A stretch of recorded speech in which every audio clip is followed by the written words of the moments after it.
So yun guys, bago tayo umuwi at bago matapos yung ating duty, so may humabol na order. So gagawa ko ng round bouquet, 21 pieces. Yan, fresh na fresh yan. Tapos gagamit ako ng white wrapping. So same pa rin ang ginagawa natin. So yun guys, umpisa na natin. Yan, so kailangan ko na pala i-prepare yung ating wrapping.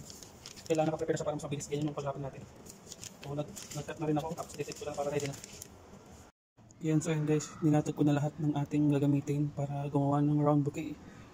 Yan, 21 pieces. Apat. Tapos ating wrapping, white wrapping. Yan guys, umpisan ko na para ma-prepare na natin bago tayo umuwi.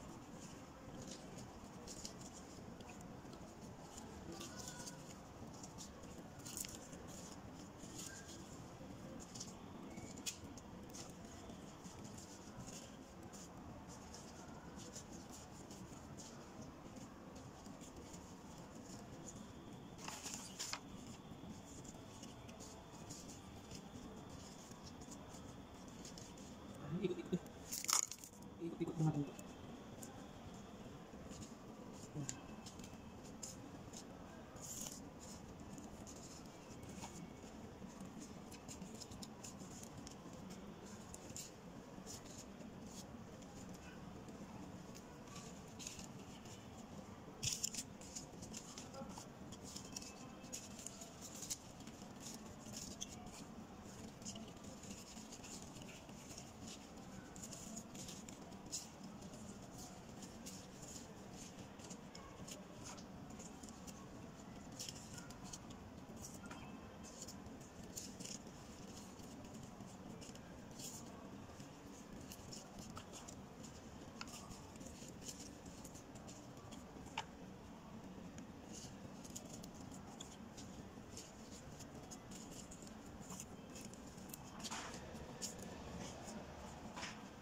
Yan.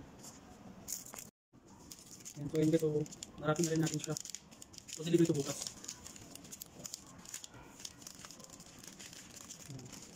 So wala namang florist na gagawa bukas eh. Ako lang kasi yung florist na gagawa.